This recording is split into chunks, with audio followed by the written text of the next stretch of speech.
So today we are going to start a new chapter, a new subject, that is Indian economy.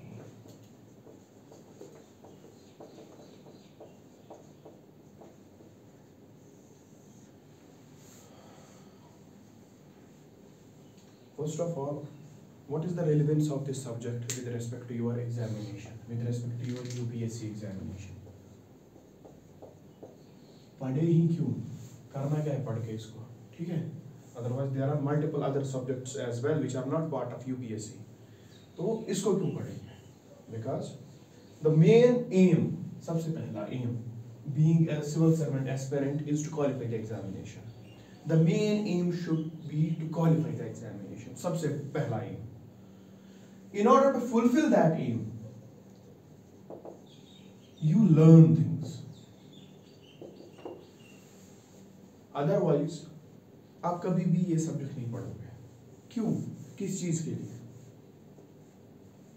This is a secondary question if you are for university that course किसी के लिए M.Com, B.Com, MBA उसमें आप पढ़ोगे. लेकिन as such, preparing for a competitive exam, if this is not the part of your syllabus, you will never prepare it. So you should prepare this subject keeping in mind that you have to qualify the examination. Okay? And in order to qualify the examination, you should learn this subject. You should apply the concepts. Okay? One of the most dynamic subjects of UPSC is Indian economy. It comes under GS paper 3. Okay? You have 4 GS papers. Under GS paper 3, your economy comes, and the syllabus is very defined for means. Syllabus क्या है वो अभी देखेंगे हम. It's well defined. आपको क्या पढ़ना है, इसमें कौन से टॉपिक्स पढ़ने हैं, well defined syllabus, nothing to do with that we will cover. But when it comes to prelims, the syllabus is not well defined. Syllabus में कुछ वर्ड्स लिखे हैं, दैट्स इट. और उस बेसिस पे 20% of your paper on an average कभी 30 question भी आए हैं, 32 भी आए हैं, 100 में से 32 क्वेश्चंस आए हैं, कभी 15 आए हैं, कभी 20. लेकिन जब एवरेज हम निकालते हैं पिछले 10 सालों की, on an average 20% means 20 to 22 questions are from Indian economy. You can't miss this subject. करके देखो, क्वालिफाई कभी मेंस नहीं लिख पाओगे if you will miss this subject. You can miss ancient, medieval करता है कोई, ठीक है, हालांकि करना नहीं चाहिए, बिकॉज अगर एक ही क्वेश्चन आपको वहां से आए, आपका स्कोर आगे बढ़ जाता है. लेकिन आप कर सकते हो, इसको नहीं कर सकते. Skip, you can't skip Indian economy and then think that you will qualify examination. Never. This polity, geography, modern Indian history is the maximum portion of your prelims. ठीक है? And this is one of the dynamic subject. बहुत ही easy subject है. Difficulty किस चीज में है? एक तो difficulty है that this is backed up by current affairs. You should be thorough with the current affairs on daily basis. वो थोड़ा सा difficult बनाता है इस subject को. And you should constantly revise this. Otherwise चीजें भूल जाती है. आप क्लास में देखोगे, हम कोई भी इशू पढ़ेंगे, बैंकिंग का, फिस्कल पॉलिसी का, बजटिंग का, पॉलिटी वाला बजट डिफरेंट है, तो यू विल सी कि ये तो कुछ नहीं है, इजी है. But remembering this thing, taking this thing, applying this thing in the examination hall becomes a tedious job. उसके लिए कांस्टेंट प्रैक्टिस इज रिक्वायर्ड. ठीक है? इसमें सबसे पहले we will see your syllabus. What's your syllabus? This is the prelims syllabus of Indian economy. Economic and social development, ये heading है. Sustainable development, poverty, inclusion, demographics, social sector initiatives, etc. कुछ समझ नहीं आ रहा है इसमें से, ठीक है, कि क्या करना चाहिए related to economics. ये बहुत ही vast topics है अपने आप में ही, इनमें बहुत ही सब topics अंदर है. Now इसको कैसे हम ब्रेक करेंगे, इसको कैसे हम देखेंगे कि हमें पढ़ना क्या है. 2 चीजें. How we break economics. पहले इन सब लाइनों को हम ब्रेक करेंगे, हम देखेंगे प्रीवियस ईयर क्वेश्चंस प्रीलिम्स के, उससे हमें पता चलेगा इनके कौन से वो सब टॉपिक्स हैं जो हमें पढ़ने हैं, ठीक है। Previous year question papers plus we will decode this prelims syllabus with the help of main syllabus, because the preparation for this examination of any subject goes together, prelims and mains अलग अलग कुछ नहीं होता, ठीक है। तो हम mains का सिलेबस देखेंगे। मेंस के सिलेबस में क्या लिखा है,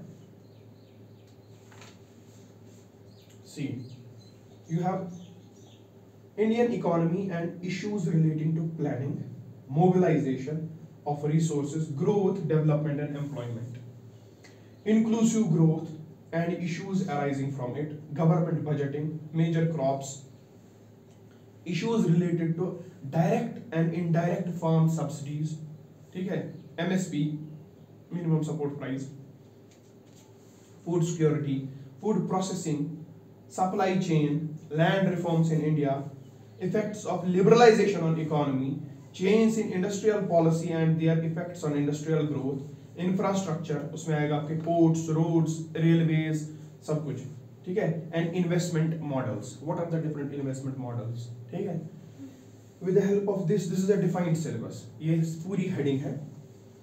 तो इस syllabus से हम देखेंगे prelims में भी क्या आ सकता है हमें। The key is you have to see previous year question papers. उससे हमें पता चलता है कि कौन कौन से topics important है। When we analyze previous year question papers, हमें पता चलता है banking, ठीक है, हमें पता चलता है fiscal policy, हमें पता चलता है foreign trade, हमें पता चलता है national income, हमें पता चलता है इन्फ्लेशन कंट्रोल। ये सारी ब्रॉड टर्म्स हमें पता चलती है that the questions are being asked from this area, ठीक है। एंड यू शुड फोकस, अगर हम इकोनॉमी को कोर सब्जेक्ट समझते हैं, उसका भी कोर ये चीजें हैं, ठीक है। We have to understand these things with respect to prelims as well as mains, दोनों। नाउ इसमें इशू है सोर्सेस का, व्हाट टू रेफर।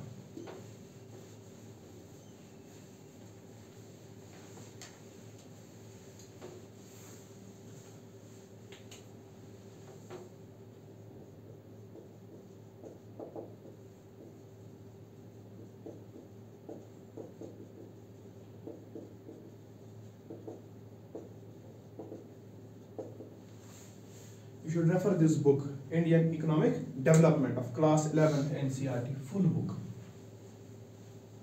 book, कोई भी चैप्टर इसमें से नहीं छोड़ना है। You write it, ये वाली, इसको क्या करना है, you can just download it free from NCERT website, take out the printout, मसला खत्म, ठीक है। PDF अवेलेबल है फ्री में on the NCERT website। हाँ, it's your choice.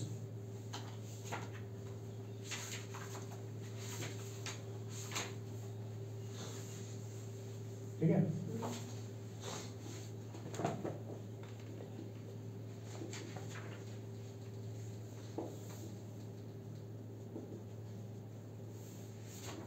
Introductory macro economics class 12, इसमें चैप्टर 3, 5 and 6 ओनली, देखना भी नहीं है चैप्टर 1 to 7, ठीक है, वो भावनाओं में नहीं बह जाना।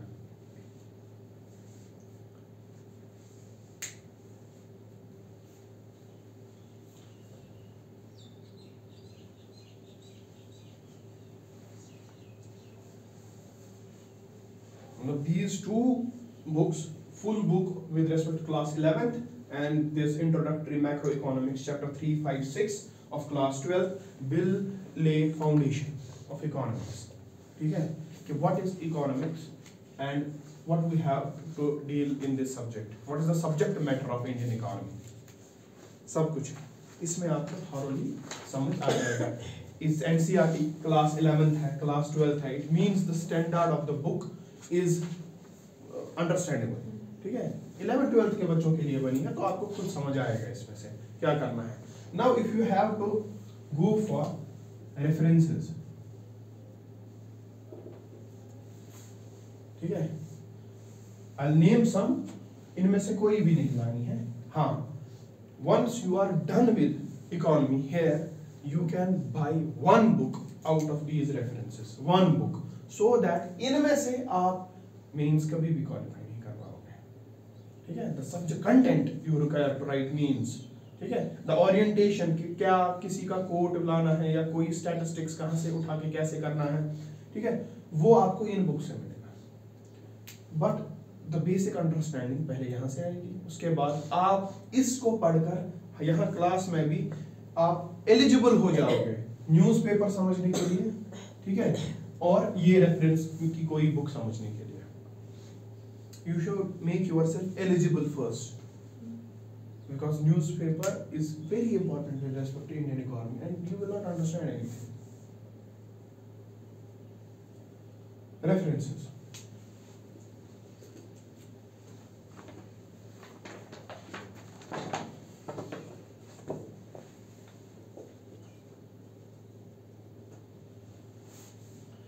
Indian Economy by Dutt and Sundaram.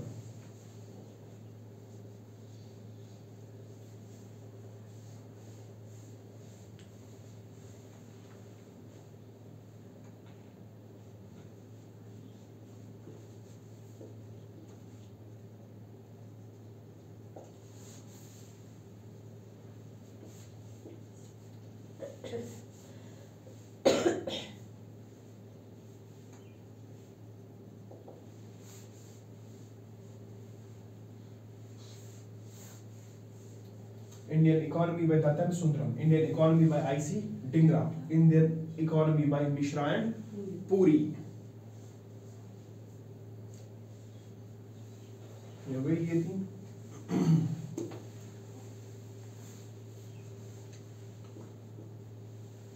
Indian Economy since independence.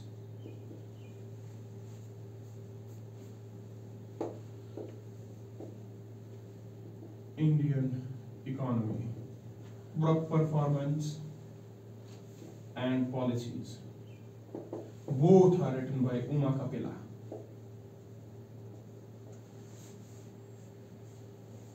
These are the reference books which you can refer while studying for economics. और इनमें भी खास ख्याल रखा जाए that these books are meant for BCom students.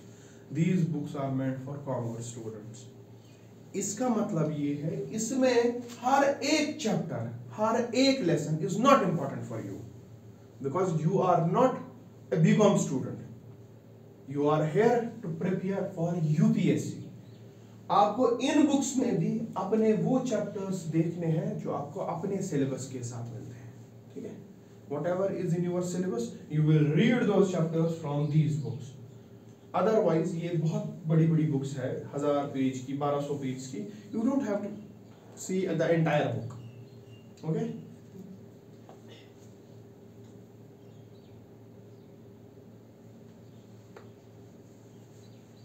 मुझसे पूछोगे तो you should buy this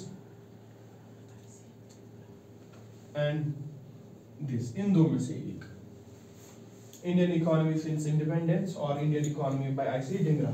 What is with respect to since independence? She has quoted respected renowned economists in her book, ठीक है, उनके opinions regarding various economic policies क्या है, that come handy while writing mains examination. But ये अभी नहीं लाना है, इनमें से कुछ भी नहीं लाना है।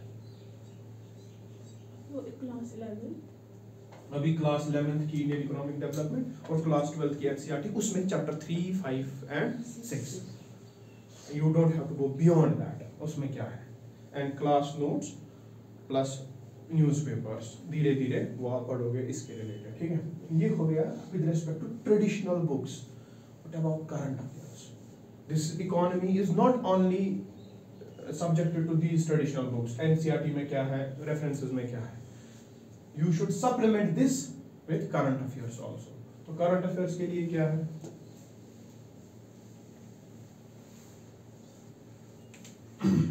दो में से एक, वो तो पता ही है आपको, द हिंदू और द इंडियन एक्सप्रेस, इनमें से एक, द हिंदू और Indian express. You have another जो मीन्स के लिए आपको इंपॉर्टेंट लगेगा, और उसमें भी इंडिया के रिलेटेड कोई जब न्यूज आएगी तब, ठीक है।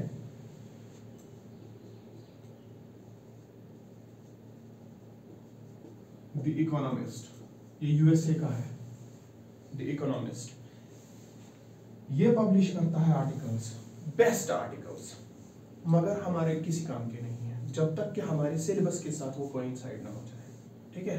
एंड ये जब आर्टिकल पब्लिश करता है in context of WTO with respect to India, क्या मसला है WTO का इंडिया के, that is the main thing you should cover. The economist से, इसका इंस्टाग्राम पेज भी है, यू कैन फॉलो इट, आपको अपडेट्स मिलते रहेंगे कि कब आया क्या आया, ठीक है। वो जो न्यूज़पेपर में वो बिजनेस पेज, न्यूज़पेपर तो हमें सारा ही सारा, इनमें से तो हमें खाली इकोनॉमी नहीं पढ़नी है, इसमें हमें पॉलिटी की भी न्यूज देखनी है, ये तो सारा पढ़ना है। मतलब इकोनॉमी उसी बिजनेस पेज, हाँ उसी पे होता है, yes, but it is you will learn day by day कि उस बिजनेस पेज में चाहिए क्या है। हर एक news is not important, while studying the subject you will get to know कि उससे निकालना क्या है। You have another economic and political weekly, economic and political weekly, ठीक है।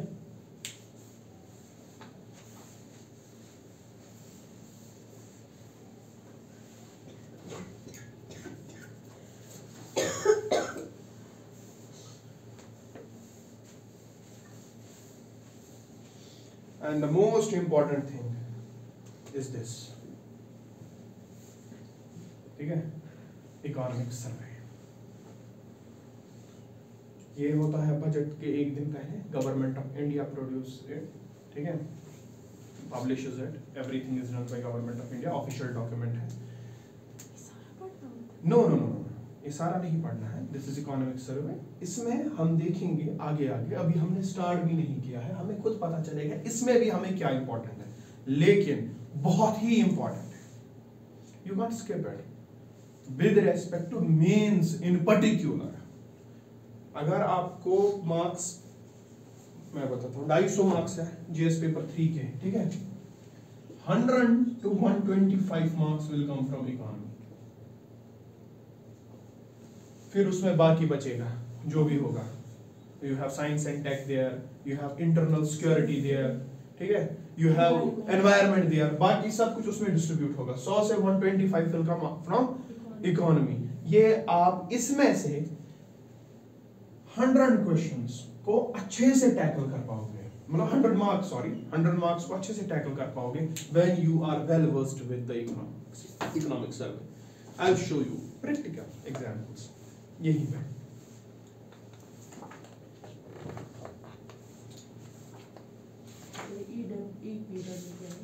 Economic and political weekly,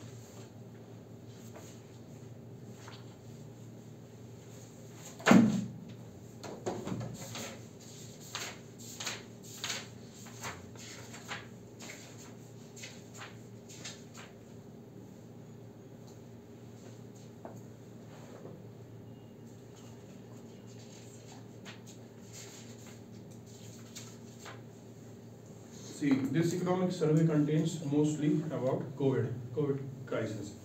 It has referred COVID once in a century crisis. Obviously, ठीक है, ऐसी क्राइसिस रोज रोज नहीं आती।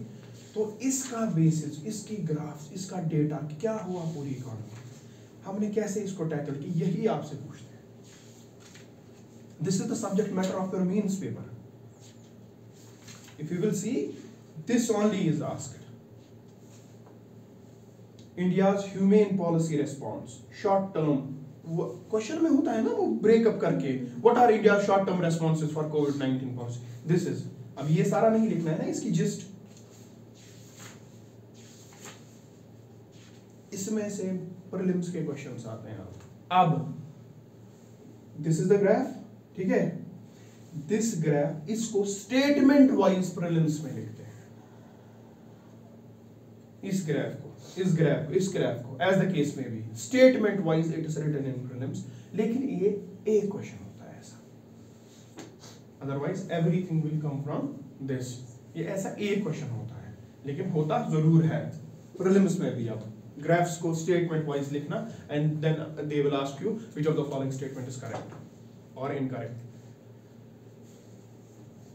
This economic survey, okay, you can refer PIB also website, official website government of India की economic news के related, you should follow these Twitter handles और Instagram page of PIB। हो गया ये budget, the annual financial statement of government of India with respect to what, economy, polity वाला हम कर चुके हैं, यहाँ वाला ये जब पढ़ेंगे ये किसी डिफरेंट एंगल से आप पढ़ना होगा यहाँ पे, ये बजट, इसमें पूरा डिटेल्ड बजट नहीं, जस्ट जिस्ट कि मेन पॉइंट्स क्या है, और इकोनॉमिक सर्वे का भी जिस्ट, इकोनॉमिक सर्वे इतना बड़ा है, इसका जिस्ट भी इकोनॉमिक सर्वे आता है उसके 15-20 दिन बाद इसका जिस्ट भी निकाल लेते हैं, ठीक है, द रेपुटेटेड कोचिंग इंस्टीट्यूट्स इसका जिस्ट निकालते हैं, वो इसके हाफ के साइज का बराबर होता है, then you can purchase that. This is with respect to the sources of Indian economy.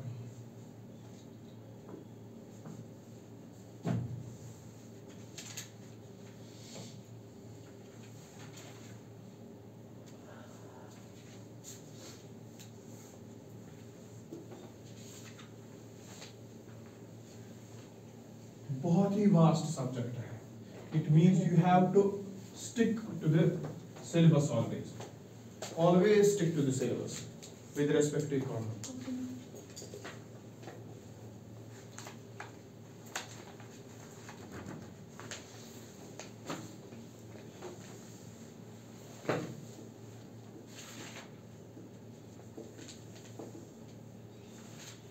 What is economics? क्या होता है?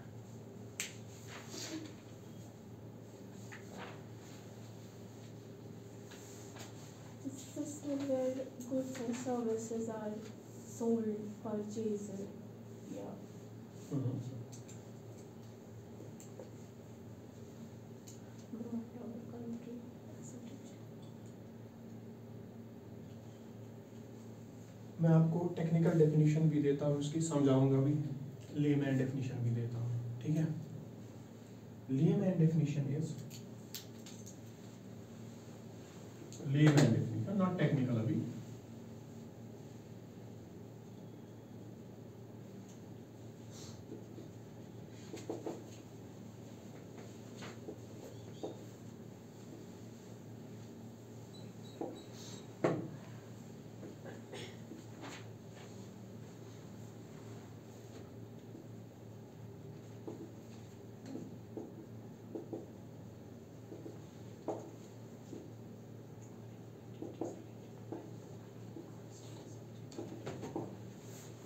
all human related activities related to wealth, related to wealth constitute the subject matter of economics. It means कि हमें पढ़ना क्या है subject में, this subject deals with what, Money, wealth.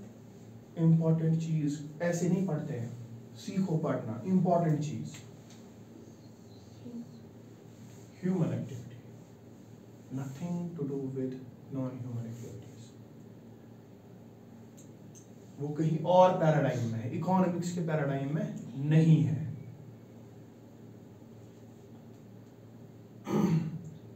All human activities related to money, related to wealth constitute the subject matter of economics. It means economics के अंदर you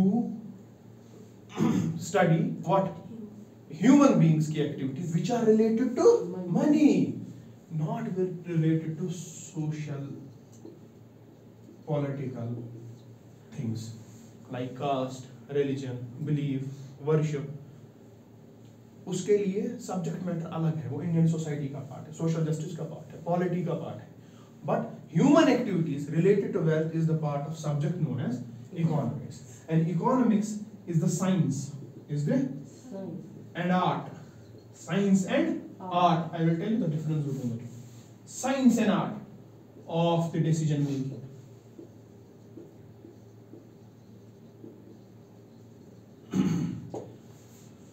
Science and art of decision making. मगर किस चीज की? देखो समझो इस definition को. With regards to use of dash resources for sustainable and maximum benefit. देखो, what's economics? It is the technical definition of economics. It is the science and art of decision making. Decisions कैसे ले? Decision making का science based on facts. Science is always based on facts, based on data, based on theory also that is scientifically proven. वो चीजें पढ़कर ये subject matter है किसका? Economics का. ये हम नहीं पढ़ रहे हैं यहाँ, हमारा है इंडियन इकोनॉमी. ठीक है, ये जब economics you will study in BCom या इसमें कुछ करोगे बीए, ठीक है, वो सब्जेक्ट में बता रहा हूं. इसका फिर सब पार्ट है वो. Economics is a science based on facts, datas and already proven established theories. उस बेसिस पे एंड आर्ट एक्सपीरियंस. ठीक है, it is science and art combination of this of the decision making with respect to what? With regards to use of scarce resources. अगर scarce नहीं होगा, economics as a subject की जरूरत ही नहीं है. It is only when resources are scarce you develop the understanding of how to use that scarce resource. उसी के लिए सब्जेक्ट आया इकोनॉमिक्स. अब हर एक इंसान के लिए जो भी इस दुनिया में है अवेलेबिलिटी है हर एक चीज की, any time, every time, anywhere. जो उसको चाहिए उसको मिलेगा, जितना उसको चाहिए मिलेगा, जितने टाइम तक चाहिए उसको मिलेगा. इस सब्जेक्ट का कोई भी काम नहीं है. You don't have to plan, you don't have to develop anything, nothing. You don't need the science of this, art of this. It's only when the resources are scarce. And that too you have to use those resources for sustainable and maximum benefit. This is the subject matter of economics. Economics deals with what? Science and art of decision making with respect to use of scarce resources for sustainable and maximum benefit.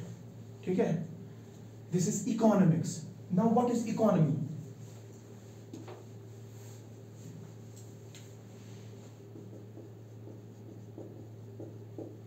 What is economy? Economy is nothing. Economy is nothing. It is economics. It is economics plus geographical extent.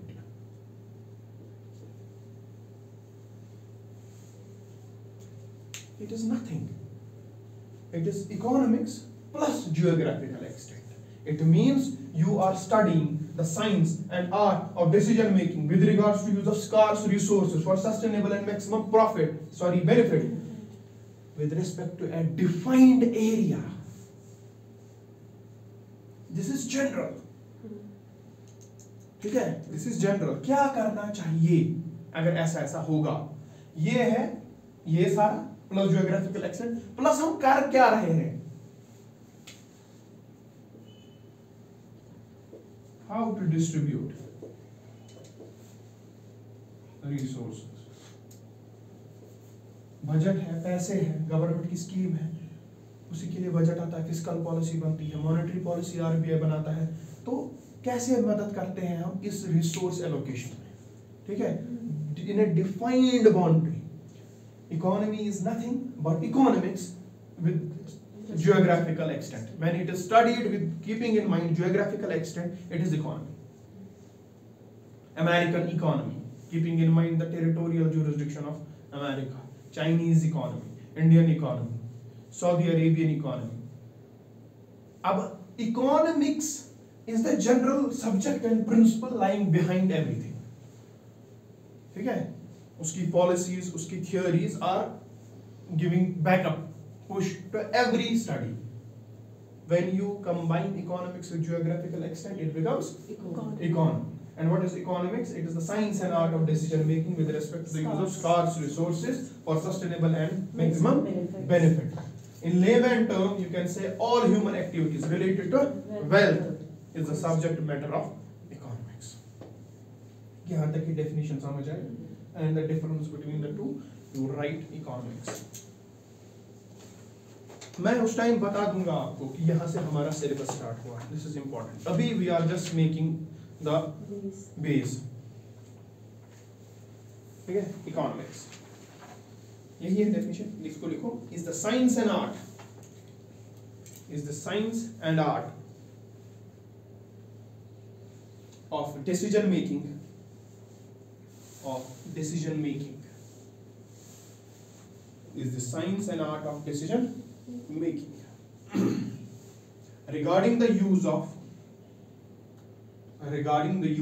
scarce resources. Regarding the use of scarce resources to attain, read what you are writing, okay? To attain maximum and sustainable satisfaction. To attain maximum and sustainable satisfaction.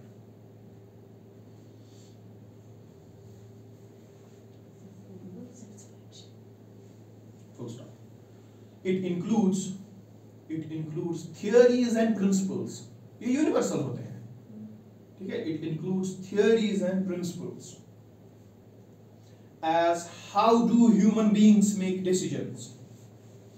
As how do human beings make decisions? इंसान decision कैसे बनाते हैं? How do human beings make decisions when the resources are scarce?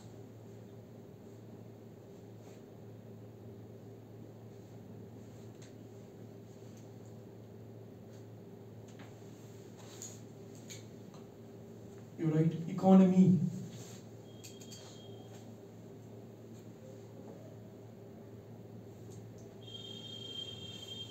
When a country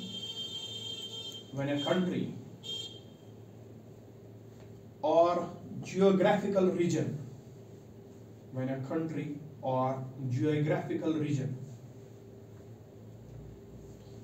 is defined, when a country or geographical region is defined in the context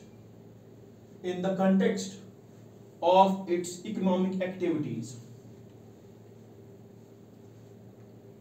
When a country or geographical region is defined in the context of its economic activities, it is known as economy. It is known as an economy. It is known as an economy. You write this thing as well. Economics plus geographical extent gives us what?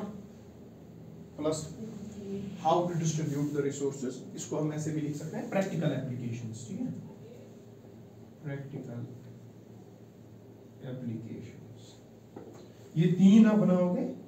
Economics, geographical extent, and this is economy. This is economy.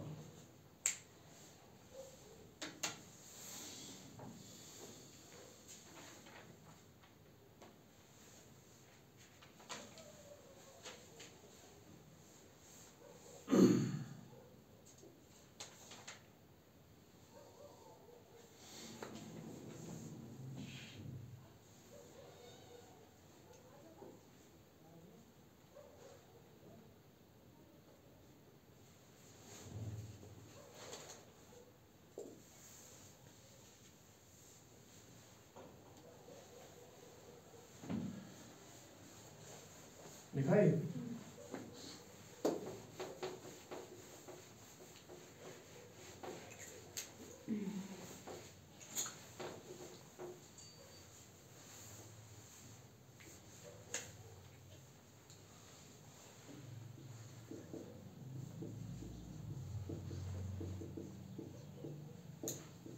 economics. It is broadly divided into two.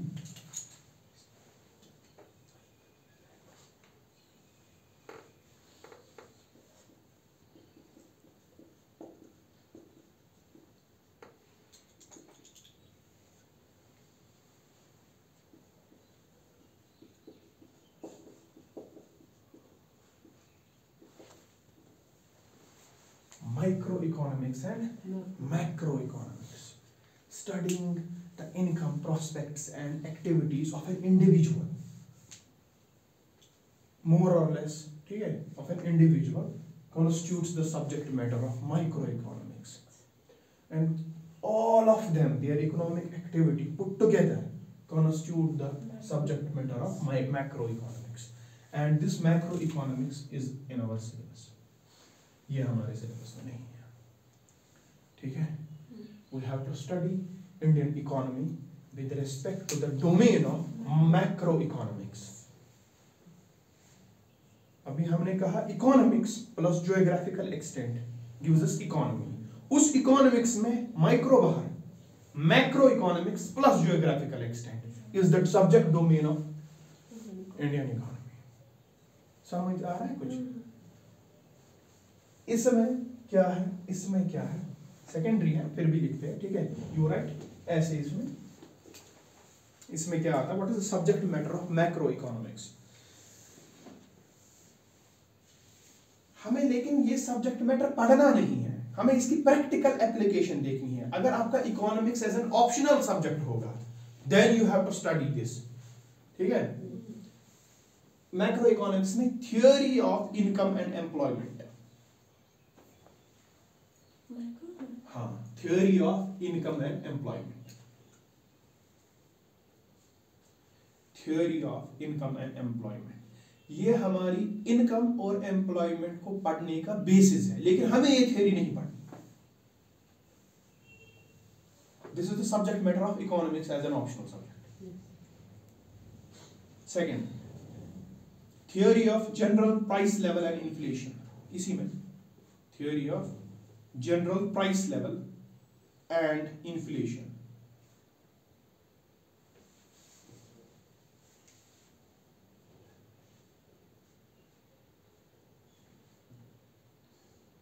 Third, theory of economic growth.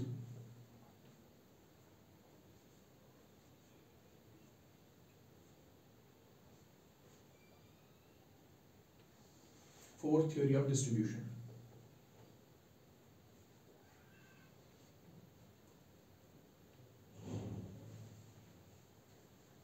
ये इस macro economics का domain है. इसी domain को हमें पढ़ना है with respect to India, लेकिन इसकी प्रैक्टिकल एप्लीकेशंस, ये थ्योरीज ऑलरेडी दी गई है, इसका साइंटिफिक बेसिस ऑलरेडी तैयार है, but we don't have to go there. That is something with optional. Basis आपको पहले समझ आना चाहिए कि हमें पढ़ना क्या है इस सब्जेक्ट में, कैसे इसको डील करना है, ठीक है. ऐसे ही इसका भी लिख लो सब्जेक्ट मैटर. इसमें क्या आएगा, you right, product pricing. Product pricing इसका पहला है, प्रोडक्ट प्राइसिंग. इसमें है, इसके अंदर सब पार्ट है, theory of demand and theory of supply. इसी बेसिस पे प्रोडक्ट की प्राइसिंग डिसाइड होती है.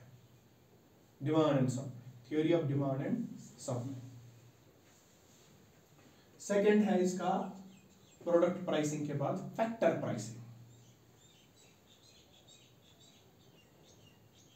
फैक्टर प्राइसिंग खाली डिमांड एंड सप्लाई पे प्राइस नहीं होता, बहुत सारी चीजें भी कंसिडर करनी चाहिए. जैसे कि पहला लिखो वेज, फैक्टर प्राइसिंग में वेज, रेंट, इंटरेस्ट, प्रॉफिट दिमाग में रखना है, profit. Demand and supply is not the only key factors. Yeah? This is with respect to microeconomics, product pricing and factor pricing. And इसका third है welfare economics. उसका थोड़ा सा पोर्शन हम देख लेंगे आगे. Welfare economics. ये मोटा मोटा है. This is economics dealt with the prism of microeconomics and macroeconomics. Our subject matter is macroeconomics with respect to India, and not their theories but the practical applications. समझ आया यहाँ तक? How we are going to deal with this subject? Okay.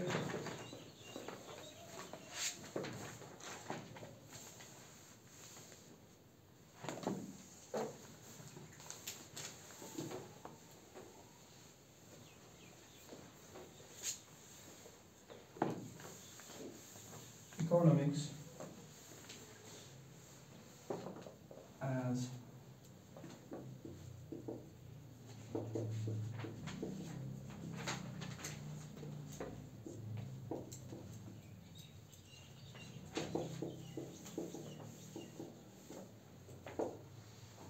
economics is sometimes termed as positive science and normative science. दोनों sciences कहते हैं the subject of economics को. ठीक है? You should have little understanding. ये होता क्या है? ठीक है? पहली बात, both are sciences. Art factor is not there. ठीक है? समझ आ रही है बात? Both are sciences. It means facts, data. ठीक है? But what is the difference there? ये कहता है layman term में, ये कहता है normative science, बोलता है होना क्या चाहिए, what ought to be, ये होना चाहिए. समझ में आ रही है बात?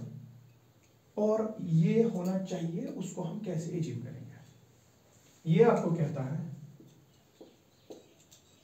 what is, क्या है अभी. Economy is dealt with both the perspectives.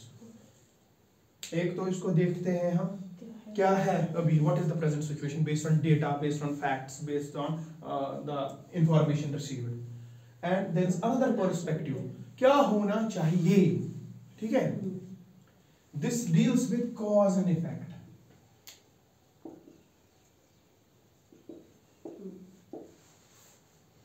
Inflation high, ये कॉज है. इफेक्ट उसका क्या होगा? अनएम्प्लॉयमेंट है तो उसका इफेक्ट क्या होगा? कॉज एंड इफेक्ट है क्या, चल क्या रहा है अभी. ये बोल रहा है होना क्या चाहिए, what should be, what ought to be. ठीक है? दोनों तरीकों से हमें भी अपना इकोनॉमिक्स पढ़ना है with respect to India. Macro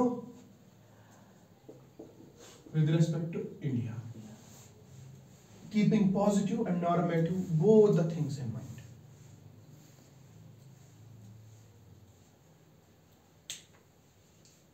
ऐसा होना चाहिए, इसके लिए अचीव करने के लिए ये गोल. फॉर एग्जांपल विजन 2030, विजन 2040, 2040 में ऐसा होना चाहिए, वैसा होना चाहिए. एंड उसके लिए बोलते हैं कि ऐसा ऐसा करेंगे. ये कहता है प्रेजेंट सिचुएशन ऐसा है, फिर इसको एनालाइज करता है इस डेटा को कि व्हाट इज पॉसिबल. समझ आ रही है बात? दोनों प्रिज्म से we have to see this subject. ठीक है? Now we will start this subject with basic terms, basic definitions. हाँ लिखो मैं बताता हूँ. Economics as positive science and normative science. Economics as positive science and normative science.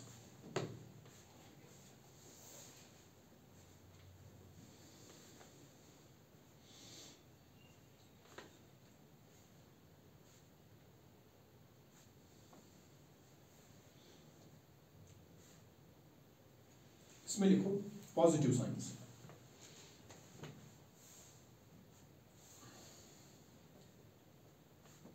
Positive science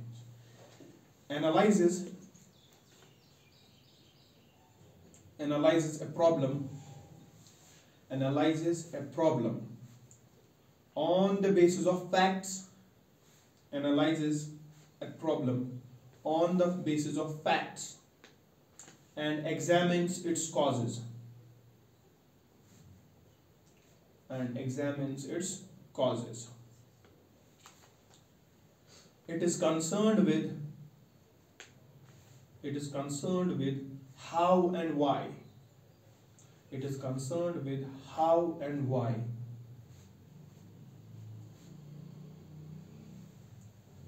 Full stop. It gives us the information. It gives us the information, inverted commas में, what actually is.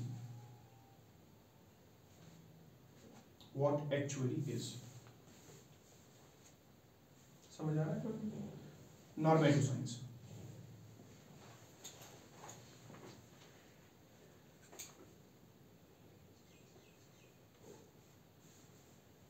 It is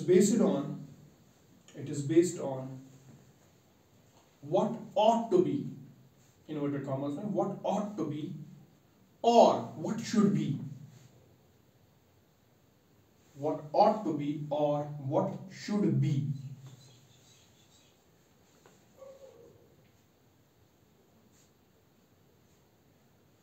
Full stop. It is opinion based.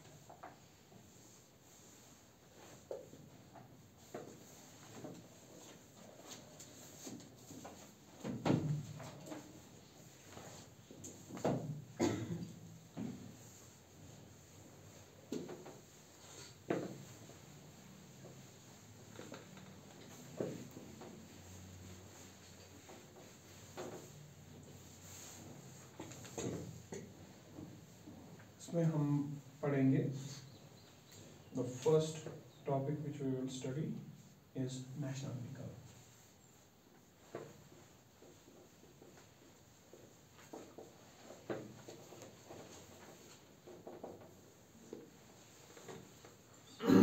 National income.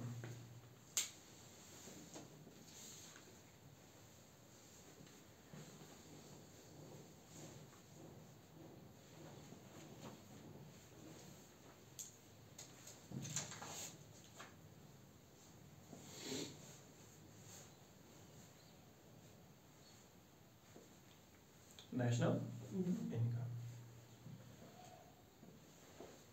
What's income? Income क्या है? लिए मैंने मतलब money which one possesses. It's income. Possession में money हो, that's not always income.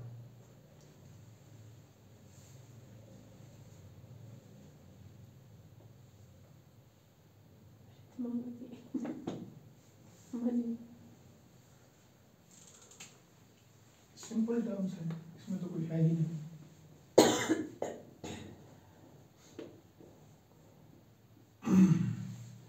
First 2-3 lectures are always important.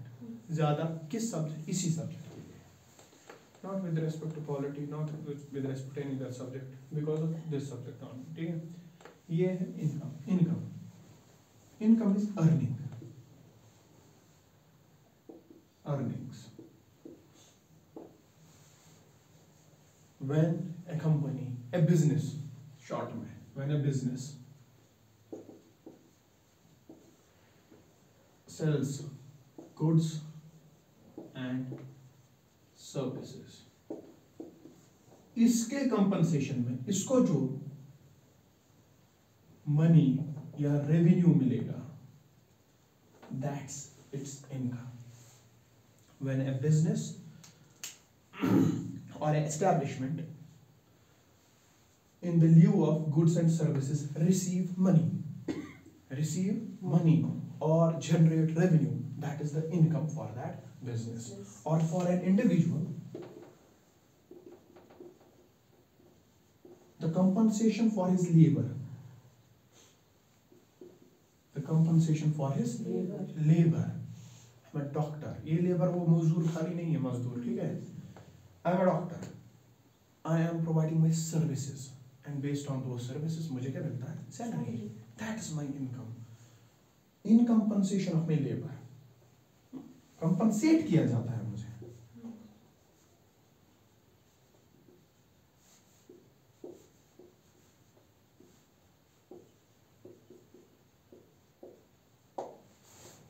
अब state भी यही काम करता है, स्टेट बिजनेस करता है, ठीक है?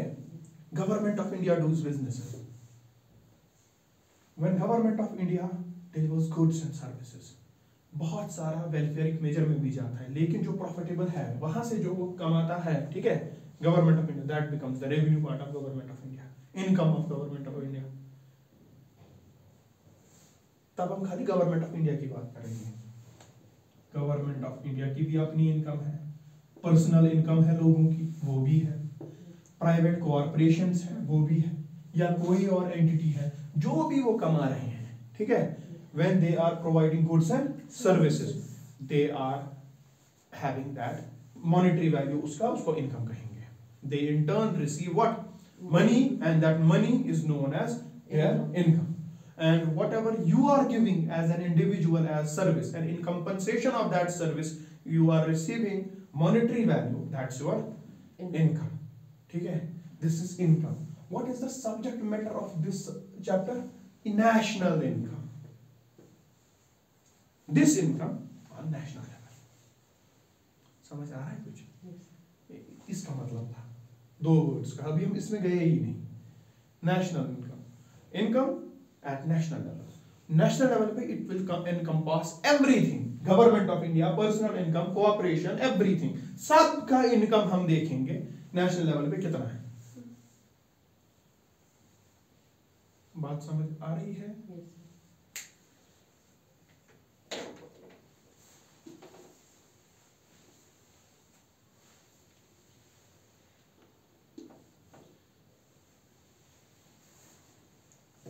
तुम बचपन से बड़ा गुड्स एंड सर्विसेज कर रहे थे, ठीक है?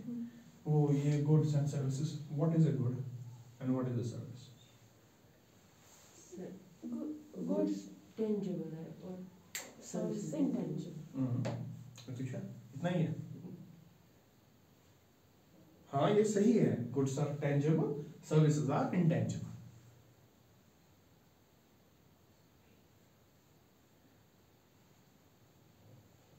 फिर ये सर्विस भी कभी गुड बन जाती है.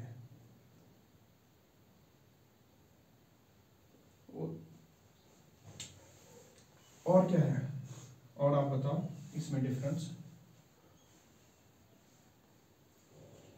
अरे बेसिक है, इसमें कुछ रॉकेट साइंस नहीं है, रोजमर्रा की कॉमन ये है, common definition. Goods can be measured, services देखो, पहले हम समझेंगे what are goods and services. हर एक चीज का एक एक करके हम वी विल सी.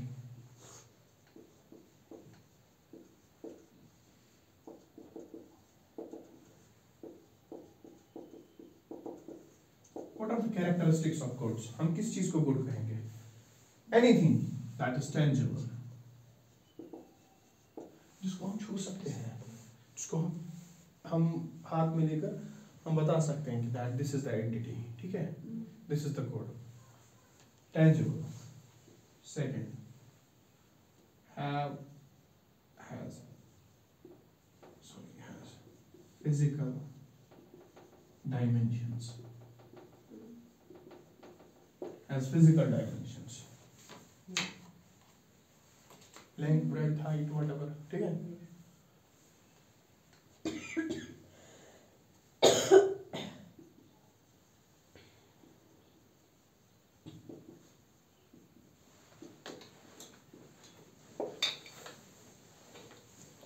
ठीक है? The most important thing. This is independent of the owner. ये सिलेबस है यूपीएससी का, मेरे हाथ में है, अब मेरे हाथ में नहीं है, कोई फर्क नहीं पड़ता, ये still this is syllabus of UPSC, it is independent of the owner, जिसका भी है उससे, लेकिन इंडिपेंडेंट एग्जिस्टेंस है इसकी, समझ आ रही है बात?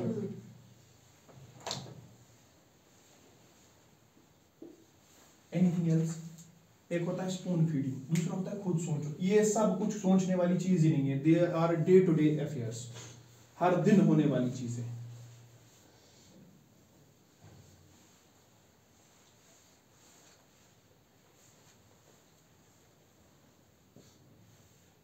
जो एक गुड़ में होता ही होता है, ठीक है? This has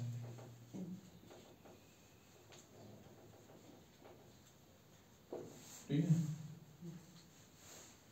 this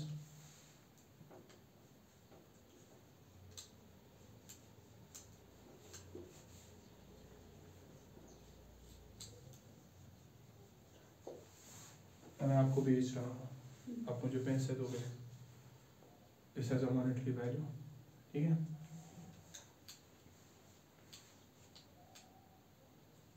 These are the main things with respect to goods, the characteristics. These are tangible, they have physical dimensions, they are independent of the owner, they have some monetary value, and they can be transferred or exchanged. These goods, when they are sold, और कोई उनको खरीदेगा, ठीक है, इनका exchange, वहां से जो पैसा आएगा वो है इनका।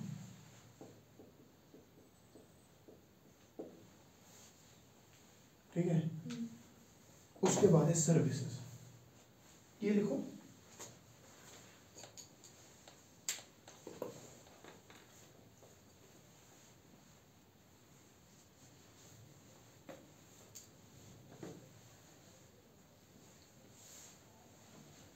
टेंजिबल है, इसका मतलब क्या है? these are material things.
ठीक है, लिखा?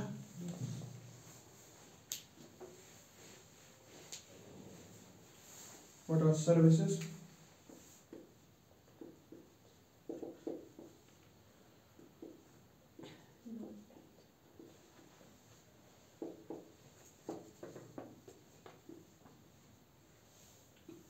Non-tangible, ठीक है?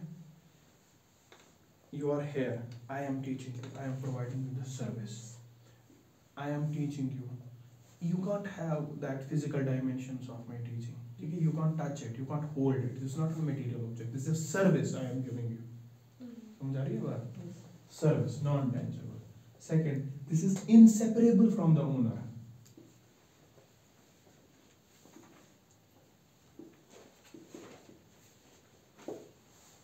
A service is inseparable from the owner. चाहे कहीं पे भी हो. I am providing you a service. For example, music. मैंने गाना गाया, आपने वो रिकॉर्ड किया, आपको पेन ड्राइव में लेके जाओ, सीडी में लेके जाओ, फोन में, जहां पे भी, you can't separate that song from me. मेरी आवाज उससे बाहर निकाल नहीं सकते, वो नहीं कर सकते, तब वो नहीं रहेगा, उस चीज की एसेंस ही खो जाएगी.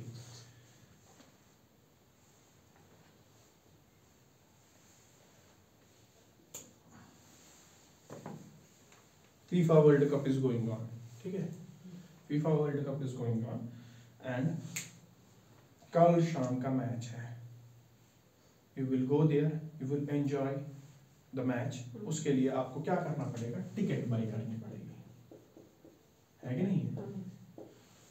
मैंने 2 टिकट्स बाई की कल दिन को, आई वेंट देयर, मैंने अपनी टिकट का यूज किया, मैंने सर्विस अवेल कर ली, मैंने देखा मैच, देख लिया, अब मेरे पास 1 टिकट बची है, आज मैं आपको ये टिकट दे रहा हूं, टेक दिस, इसके बदले मुझे पैसा दो और जाके मैच देखो, you will see the ticket, और आप ये टिकट मेरे मुंह पे मारोगे, बोलोगे इसका कोई भी काम नहीं है। अब this service which you are giving me, this has already perished, perishable, this has already perished, ठीक है, this is a perishable thing, services can sometimes be perishable,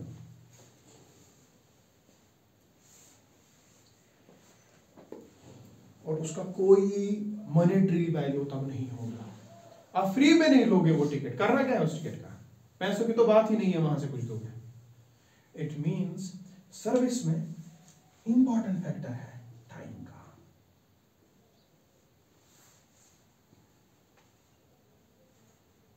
you are preparing for civil services,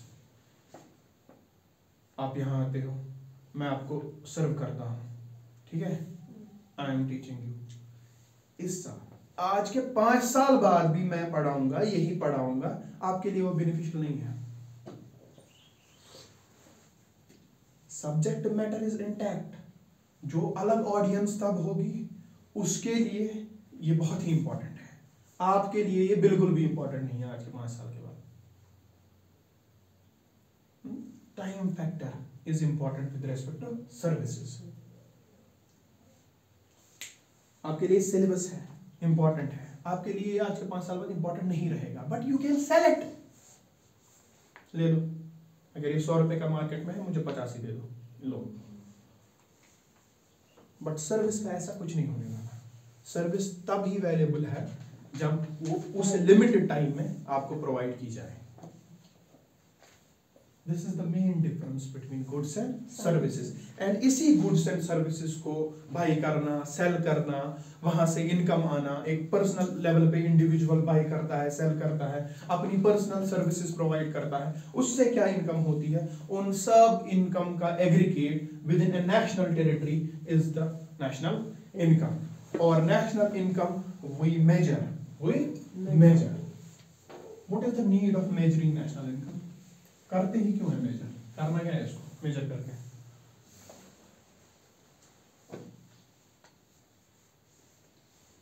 sir सबसे पहले तो हमारा budget मतलब क्यों करना क्या है, why we need to calculate national income, sir ताकि हम अपनी कंट्री का जो है ओवरऑल इकोनॉमिक डेवलपमेंट ट्रैक करके उसका,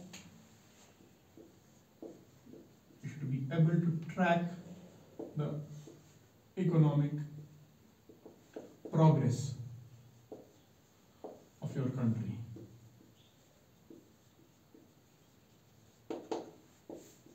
कि हम कहाँ जा रहे हैं, हम एक बेस ईयर सेट करते हैं, उसके कंपैरिजन करते हैं, पिछले साल के साथ करेंगे या 3 साल पहले का बेस ईयर सेट करेंगे, it depends upon the calculation क्या होगा, लेकिन हम ये कैलकुलेट ही क्यों करते हैं, हम देखना चाहते हैं what is the economic progress of our country, what is the development factors of our country, कहाँ कहाँ हम आगे जा रहे हैं, कहाँ कहाँ हम लैगिंग है, जहाँ जहाँ हम लैगिंग है वहाँ पे हमें ज़्यादा एफर्ट्स देने पड़ेंगे, ठीक है। दूसरा use of studying national income और calculating national income is to develop policies for economic development.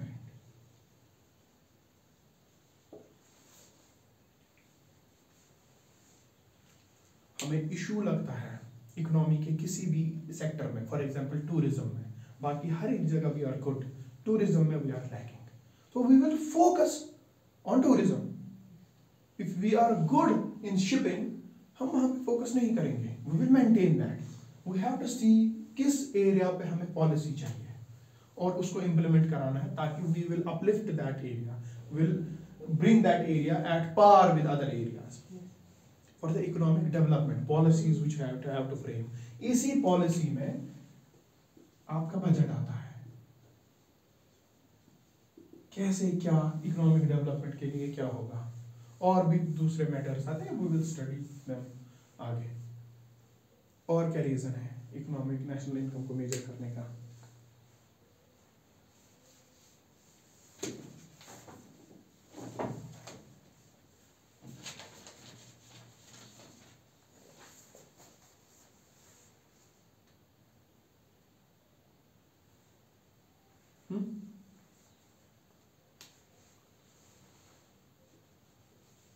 It is a comparison indicator.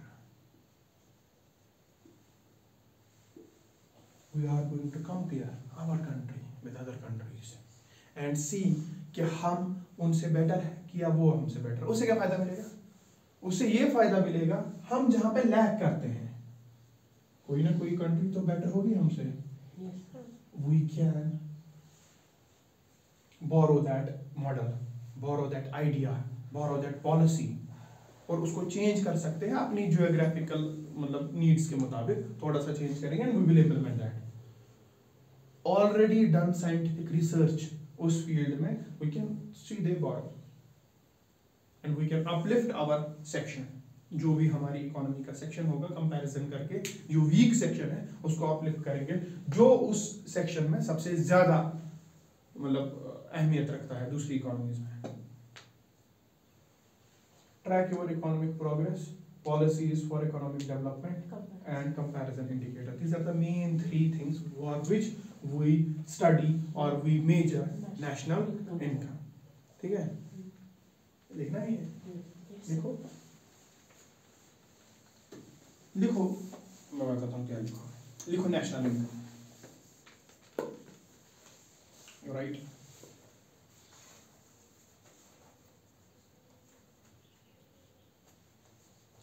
National income. It is the total value of goods and services. It is the total value of goods and services. It is the total value of goods and services produced by the country. Produced by the country. Produced by the country in a given financial year. Produced by the country in a given financial year.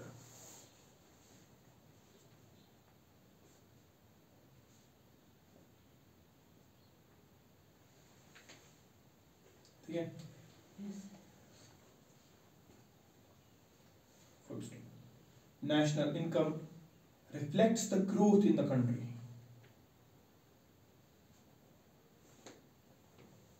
National income reflects the growth in the country.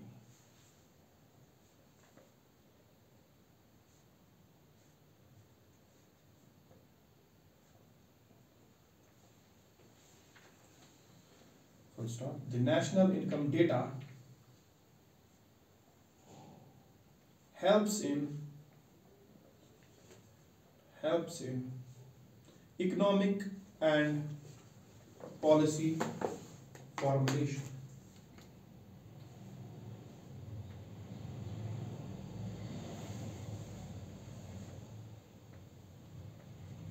It helps in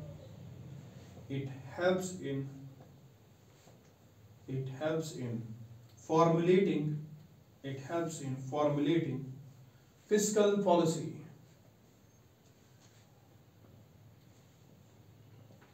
monetary policy,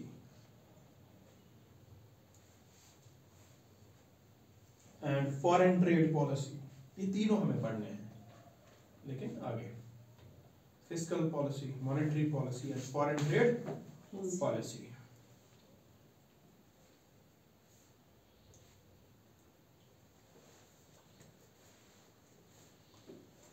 It also acts as a comparison indicator. It also acts as a comparison indicator.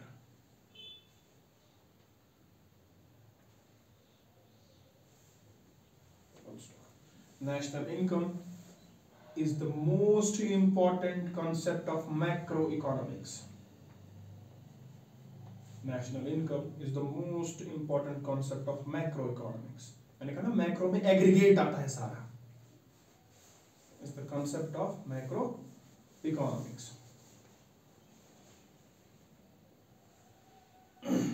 Full stop. There are different ways. There are different ways of measuring national income.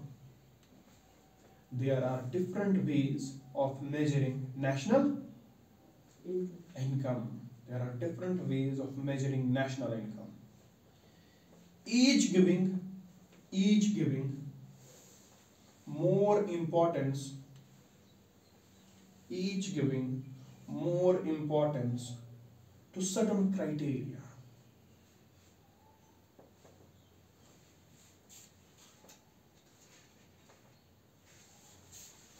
Each giving more importance to certain criteria. National income ये होती है, ठीक है?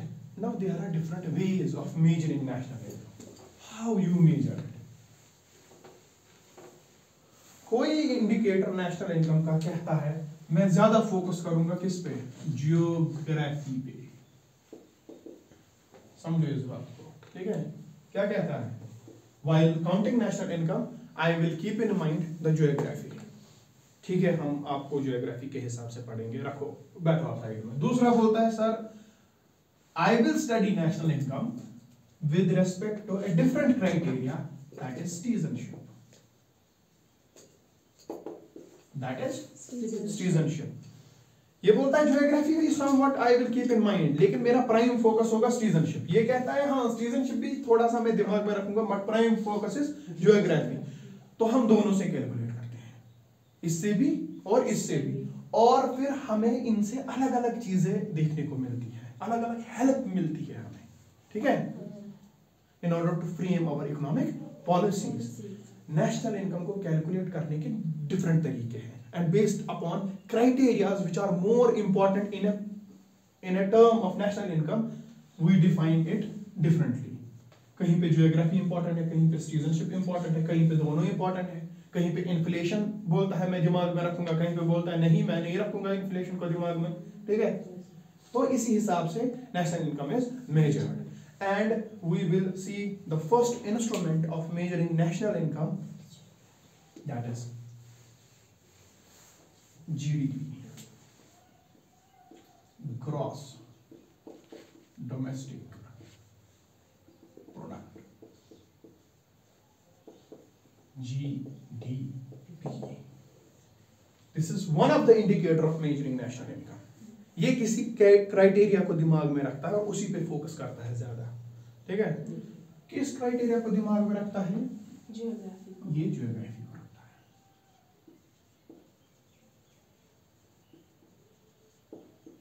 Geography और geographical extent. ये citizenship को दिमाग में नहीं रखता. अभी बताऊंगा कैसे क्या, ठीक है. What is gross domestic product, GDP? It is one of the tools of measuring national income. It is one of the tools of measuring national income. तो national income है क्या? उसकी डेफिनेशन दे दो, वही इसमें आएगी और क्या आएगा. लेकिन ज्योग्राफी को दिमाग में रख के, ये डेफिनेशंस को छोड़ो ना, ये क्रैम करना, समझो कॉन्सेप्ट. नेशनल इनकम ये उसी का टूल है. तो ये नेशनल इनकम कैलकुलेशन ही है, ठीक है, but keeping in mind geography. क्या लिखा हमने नेशनल इनकम में? अभी total value of goods and services इधर भी लिखेंगे हम, क्योंकि ये नेशनल इनकम ही है ना. Total value of goods and services. उसके बाद produced produced by the country. हाँ, produced with in a country. ये देखो मैंने चेंज किया, मैंने चेंज कर दिया यहाँ पे, produced with in a country in A given Financially. Financial year.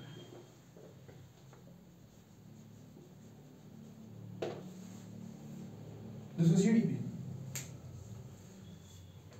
says that I am a measurement tool of national income, ठीक है, but I am keeping geography in mind. मैं ज्यादा फोकस किस पे रखता हूँ? Geography पे, एरिया पे, टेरिटोरियल एक्सटेंट पे. तो ठीक है, हमने आपको उसी तरीके से डाला.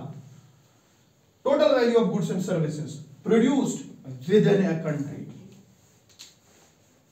This is India, north, south, east, west. India enclosed. ना कुछ अंदर आ रहा है, ना कुछ बाहर जा रहा है. Whatever is produced inside the country in terms of goods and services, the total value of that, when you are going to trade in that goods and services, उससे जो पैसा generate होगा, that is in terms of money, that is GDP. समझ आ रहा है? It is the total value of goods and services produced within a country. Within a country in a given financial year. It means it has kept geography in mind, geographical extent in mind. कोई और बोलेगा sir मैं ये geography नहीं रखूंगा दिमाग में. I am a national income accounting criteria, but I will keep something else in mind. ठीक है, आपको भी पढ़ेंगे हम. बैठो फिलहाल साइड में, पहले इसको देखते हैं geography वाले को. Gross domestic product. जो कुछ भी पूरे एक फाइनेंशियल ईयर में पूरे इंडिया में प्रोड्यूस होगा, सेल होगा, सर्विस दी जाएगी, उसका जो मॉनेटरी वैल्यू होगा, that is GDP of India. This is GDP of America in terms of America. This is GDP of China in terms of China. Whatever is produced, value of that, total value of goods and services in China, within the boundary of China, in a given financial year, is the Chinese GDP. Pakistan's GDP, Indian GDP. समझ आ रही है बात? It does not keep in account. It does not keep in account the nationality. ये nationality को दिमाग में नहीं रखता. जीडीपी में नेशनैलिटी दिमाग में नहीं रहती. आप चाइनीज हो, चाइनीज आया इंडिया, यहाँ पे काम कर रहा है किसी एमएनसी में, वो यहाँ पे सैलरी ले रहा है, यहाँ पे कोई चीज खरीद रहा है, बाई कर रहा है, रेंट दे रहा है, वो जो कुछ भी कर रहा है उसका इंडियन जीडीपी में अकाउंट होगा, क्योंकि वो with in the territory of India कर रहा है. इसमें नेशनैलिटी का कोई कंसेप्ट नहीं है. जो भी इंडिया के अंदर हो रहा है, चाहे वो किसी भी नेशनैलिटी का हो, that is the part and parcel of what? GDP. ऐसे ही अमेरिका में अमेरिकन जीडीपी का पार्ट एंड पार्सल जो भी अमेरिका की टेरिटरी में, चाहे वो इंडियन नेशनल ही क्यों ना हो, समझ आ रही? That is gross domestic product of any country, that is irrespective of the nationality. समझाई बात? Who are NRIs? Are they Indian citizens? Yes. पढ़ा है ना citizenship सब कुछ. But they are non-resident. Non-resident. That's it. As per the Income Tax Act, who is a non-resident? As per the Income Tax Act, जो 6 महीने तक यहाँ नहीं है, he is a non-resident. लेकिन इंडियन सिटीजन है ना, कहाँ है? बाहर. वो कमाता होगा, खाता होगा, पीता होगा, बिजनेस कर रहा है, सैलरी ले रहा है, खरीद कर रहा है, कुछ बेच रहा है, उसका कुछ भी अकाउंट नहीं होगा जीडीपी में, क्योंकि वो इंडिया की टेरिटोरियल बाउंड्री के अंदर ये सब नहीं कर रहा है. समझ आ रही है बात? This is GDP, you right it.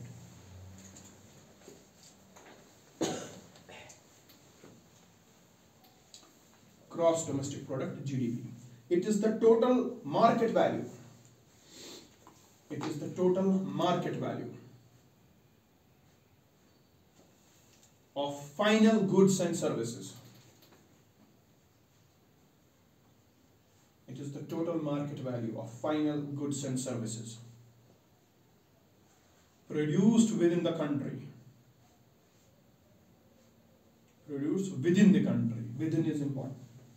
Within the country during a financial year.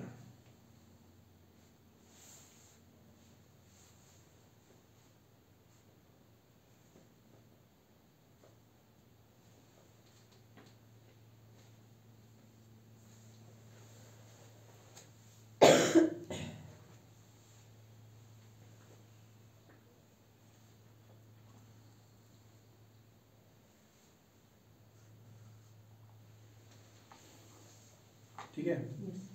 full stop. It measures the value of final goods and services.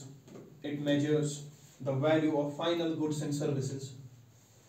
It measures the value of final goods and services produced within the geographical boundary. Produced within the geographical boundary.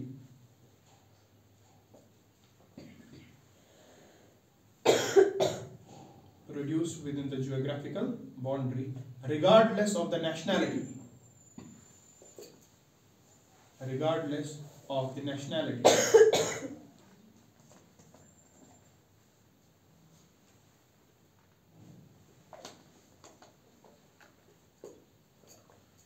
Regardless of the nationality of the individual or firm. Of the individual or firm.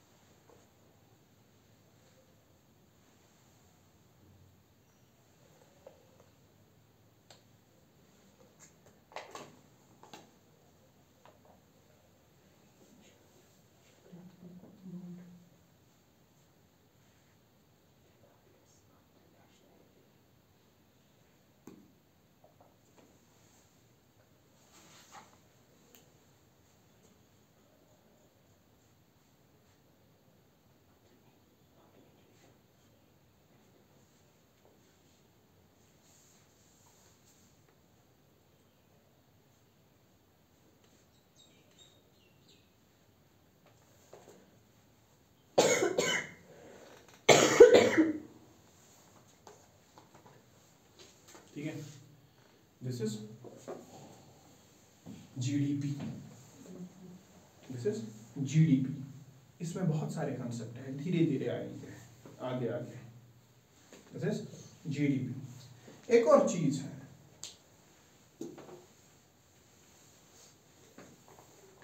that is known as GNP.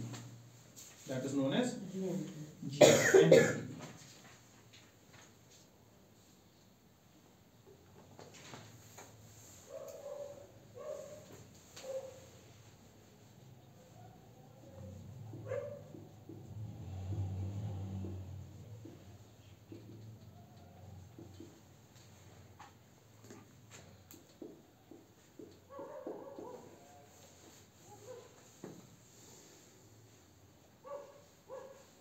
Gross national product, GNP.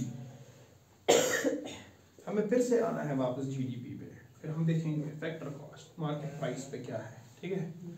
उसके बाद हम देखेंगे what is NNP, sorry what is NDP, net domestic product, ठीक है. वो भी देखेंगे, NNP भी देखेंगे हम, net national product, net domestic product. We will see everything. First is gross national product. This is the second tool of measuring national income. But ये कहता है sir, I will keep in mind what? Nationality.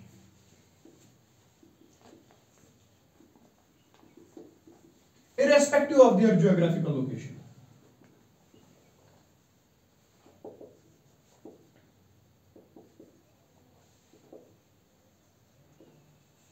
I will keep in mind the nationality, irrespective of the geographical location, and I will give the total value of goods and services and their monetary value. हमने कहा ठीक है, हम आपको भी calculate करेंगे, आप भी हमें किसी चीज पे काम आओगे आगे, ठीक है. Now what is gross national product? It is the total or final value of goods and services produced by the nationals of a country. Produced by the nationals of the country, irrespective of their place. India में GDP, समझो India में GDP 2000 है, 2000 रुपया, ठीक है. Out of this 2000 domestic, क्योंकि GDP में सब कुछ इंक्लूड होगा, with in the territory, foreign भी हो, कोई भी हो, सब कुछ इंक्लूड होगा. डोमेस्टिक का इसमें शेयर है 1800 रुपीज, और जो फॉरेन वाला है वो है 200, ठीक है, ये जीडीपी है। अब हमारा जीएनपी है, इसमें सबसे पहले डोमेस्टिक, यही 1800 आएगा। समझ आ रही है बात? क्योंकि ये है ना हमारे नेशनल्स, यही 1800 आने वाला है। कहां पे? जीएनपी में। और हमारे वो नेशनल्स जो दुनिया में कहीं पे भी हो, that is what our Indian diaspora. सुना है कभी ना?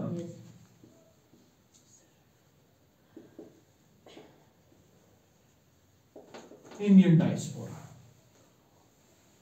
उनकी गुड्स एंड सर्विसेज के रिलेटेड जो भी monetary value we will add है, वो हमने यहाँ पे ऐड कर दिया। फॉर एग्जांपल हमारे पास 100 आया, 1900, दिस इज अवर जीएनपी, जिस पे खाली इंडियन नेशनल्स का होल्ड है। This is GDP, Indian nationals plus foreigners in India. In terms of a mixed and free economy, एक तो मिक्सड इकोनॉमी जहां पे पब्लिक प्राइवेट पार्टनरशिप दोनों हो, गवर्नमेंट भी रूल्स रन करे, गवर्नमेंट भी बिजनेस को रन करे, एंड प्राइवेट फर्म्स भी अलाउ हो बिजनेस को रन करने के लिए। This is not a socialist type of economy.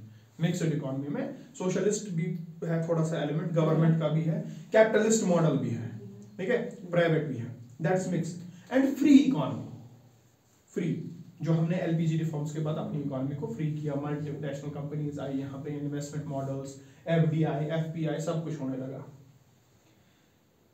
ऐसी वाली कंट्री में which will be greater usually, GDP और जीएनपी? कैसे? अगर जीएनपी भी है तो कैसे?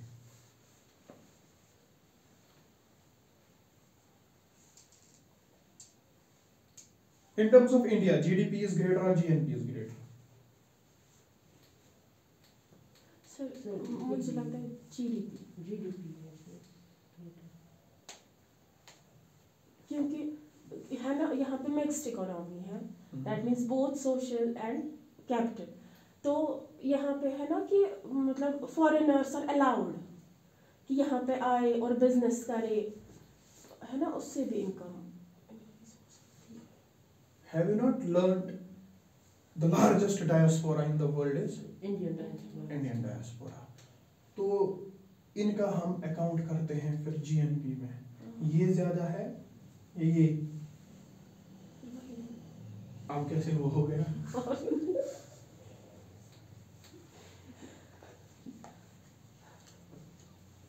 तो युग नहीं जीर कैसे होता?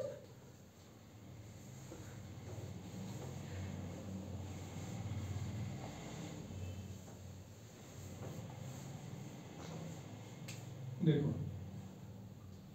दिस इज इंडिया,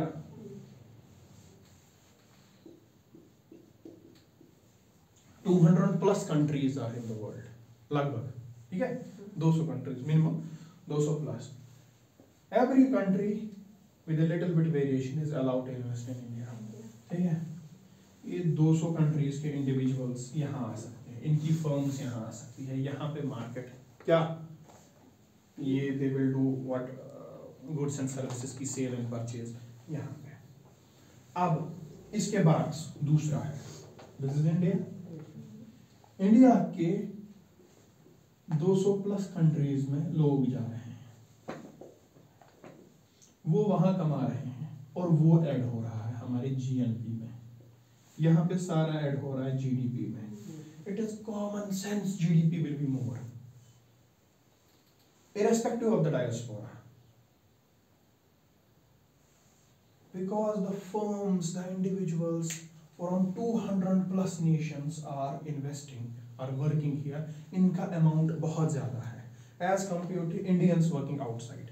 और Indians working outside maximum casual and manual labor है, हर कोई CEO नहीं है, ठीक है, those are casual and manual laborers in Gulf countries or some other countries, उनका भी होता है, लेकिन ऐसा इतना नहीं जितना यहाँ पे हमारा टोटल वैल्यू होगा गुड्स एंड सर्विसेज का बाय फॉरेन नेशनल्स, उतना नहीं है वहां। For example in case of America, America का जीडीपी, अमेरिका के जीडीपी में हम कंसिडर करेंगे अमेरिका का डोमेस्टिक जीडीपी, ठीक है, और वहां का फॉरेन जो कंट्रीब्यूशन होगा उसको भी ऐड करेंगे उसके जीडीपी में, क्योंकि with in the territorial limits of America.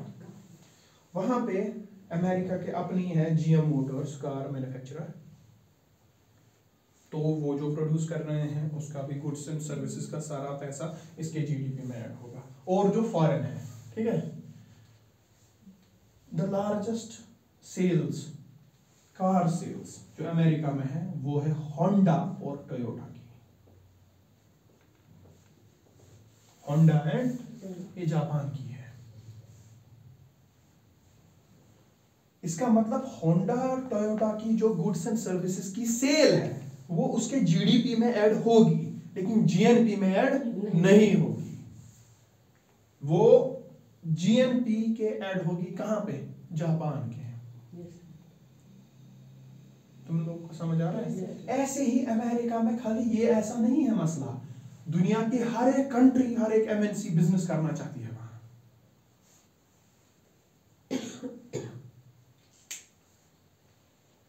छोटा छोटा ही लेकिन बहुत सारा amounts to very huge amount. यहां से अगर बड़ा बड़ा भी आ रहा है, ज्यादा आ रहा है, लेकिन it's nothing in comparison to this. अब है कोई closed economy, that's the economy that is closed.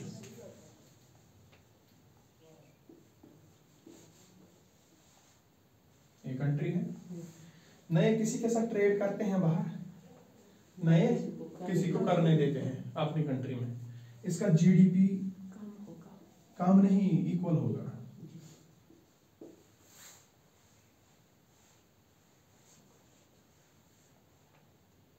What is the GNP? Nationality, वो उधर है सारा। What is GDP? सब कुछ वो भी इधर है सारा। There is no element of foreign nationals, no element of its citizens being foreign national, ना फॉरेन रेजिडेंट्स। एक मिनट, जो जीएनपी है ना उसमें वो भी जैसे उसमें है ना इंडियन डायस्पोरा, उसमें है कि अगर कोई बाहर जा रहा है वो कमा के ला रहा है वहां से, पर तो इधर मैं बोल रहा हूँ कोई बाहर भी नहीं जा रहा है। Take the example, practical example है नॉर्थ कोरिया, ठीक है, नॉर्थ कोरिया एक प्रैक्टिकल एग्जांपल है। ना वो कंट्री से बाहर जाने देते हैं, ना किसी को वहां आने देते हैं, उनका जीडीपी जीएनपी के बराबर है, मोर और लेस। समझ आ रही है? This is a practical example आज के दौर में। नॉर्थ कोरिया को ले लो, नॉर्थ कोरिया का कोई भी ऑफिस कहीं कुछ भी नहीं, कोई भी एमएनसी, ना कोई का काम करना चाहेगा नॉर्थ कोरिया में, ना कोई जाता है, ना है कोई ऑफिस, कुछ भी नहीं है। They will calculate GDP with in the territory of north Korea, definition के हिसाब से डोमेस्टिक प्लस फॉरेन, फॉरेन है ही नहीं, सिर्फ डोमेस्टिक आएगा। अब वो जीएनपी कैलकुलेट करेंगे, domestic plus there residents outside, outside भी कोई नहीं है, वो भी इतना ही आएगा जितना अंदर है। समझ आ रही है बात? In terms of a closed economy, GDP is equivalent to GNP. In terms of a mixed economy, usually GDP is greater than GNP. ठीक है? You write पहले GNP, gross national product. It is the total value of final goods and services. It is the total value of final goods and services.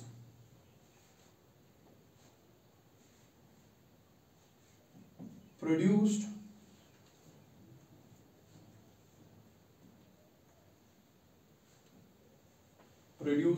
by the citizens of a country,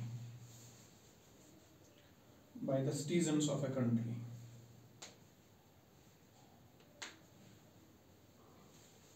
by the citizens of a country in a given financial year, in a given financial year,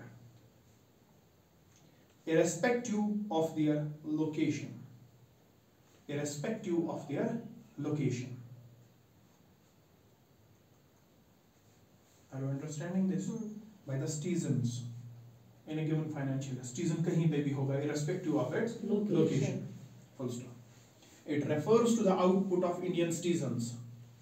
It refers to the output of Indian citizens. It refers to the output of Indian citizens, both within India both within India and in all other countries of the world.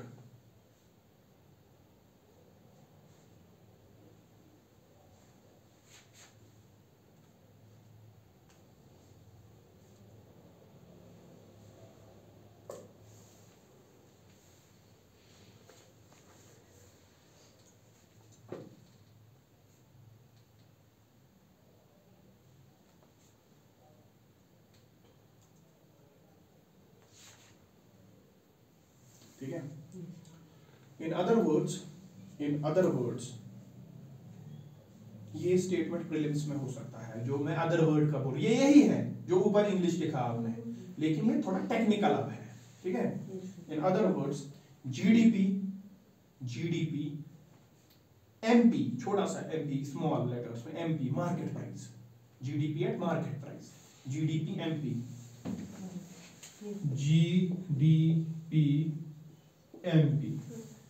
GDP MP at market price, added by, मैं explain भी करूंगा, लिखो पहले, added by net factor income from abroad, net factor income from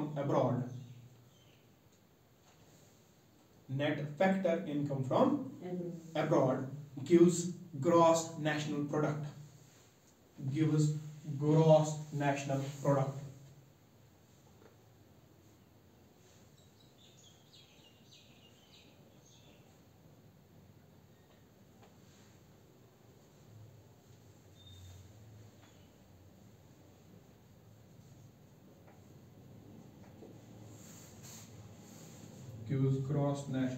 at market price.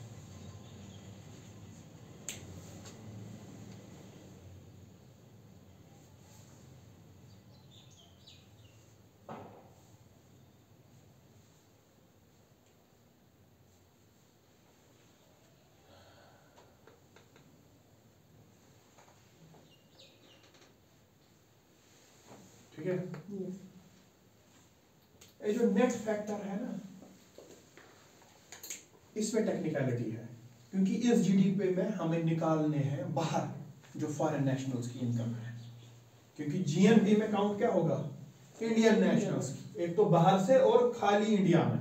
इस GDP में दोनों है, अभी ये वाला जो जीडीपी है ना मार्केट प्राइस का, इसमें दोनों इनकम्स हैं, डोमेस्टिक भी और फॉरेन भी, with in the territory of India. इसमें से फॉरेन निकालना है, निकाल दिया, उसमें से इंडिया का ऐड करना है जो फॉरेन से है, तब जाकर जीबीएनपी बनेगा।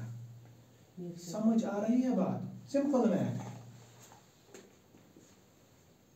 GDP it will constitute both domestic and foreign at this time. In order for this to become GNP, you have to subtract the foreign income within India, and you have to add the national Indian citizens income from abroad. समझ? तो इसके बाद mathematics की तरह इसका दूसरा statement लिखो, ऐसे लिखी इक्वेशन, दूसरी इक्वेशन। अब लिखो पहले जीएनपी, मतलब थोड़ा सा रिवर्स करो, ये वाला पहले लिखो, GNP equivalent to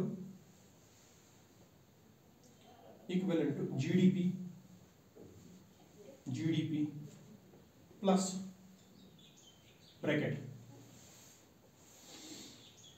inward remittances of a country,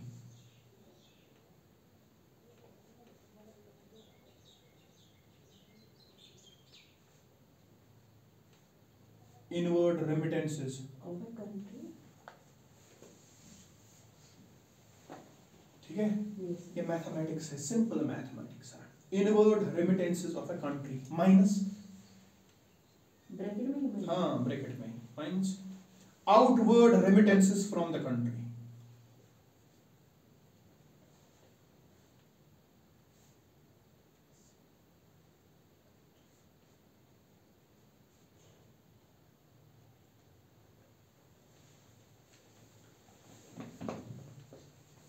समझ रहे हैं? ये जीएनपी है। कैसे है मैं दिखाता हूँ कैसे है। GNP is equal to GDP ये तब ही जीएनपी जीडीपी के बराबर होगा जब इस जीडीपी को हम निकाल देंगे यहाँ का इंडिया में जो फॉरेनर्स ने कमाया उनका पैसा वो बाहर निकाल देंगे, और बाहर से जो इंडियंस ने कमाया उनका पैसा यहाँ लाएंगे।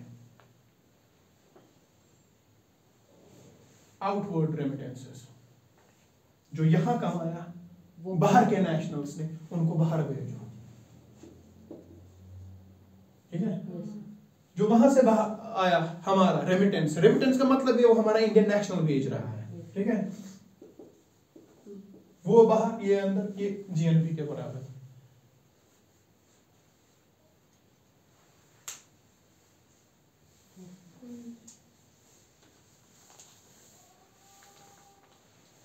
ये मैं क्यों करा रहा हूं, जीडीपी जीएनपी पूछते हैं प्रीलिम्स में, लेकिन वो डेफिनेशन जो आपने वो मोटी ताजी डेफिनेशन लिखी ऊपर वो नहीं पूछते हैं, ये पूछते हैं। यही होता है statement.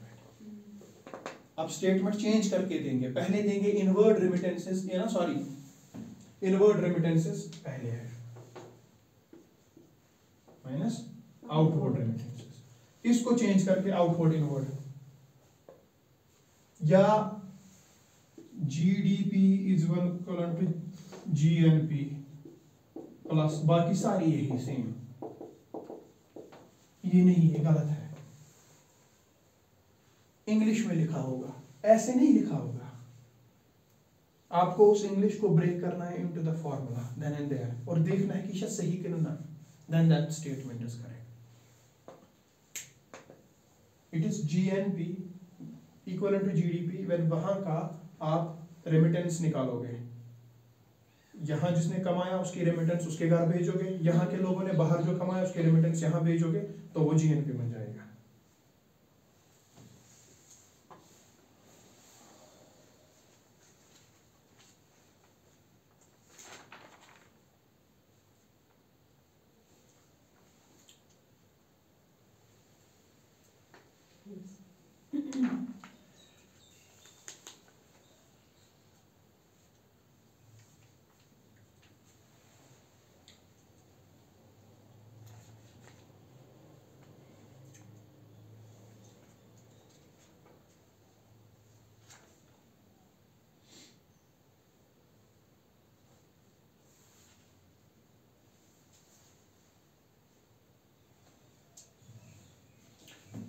Any confusion with respect to GDP and GNP?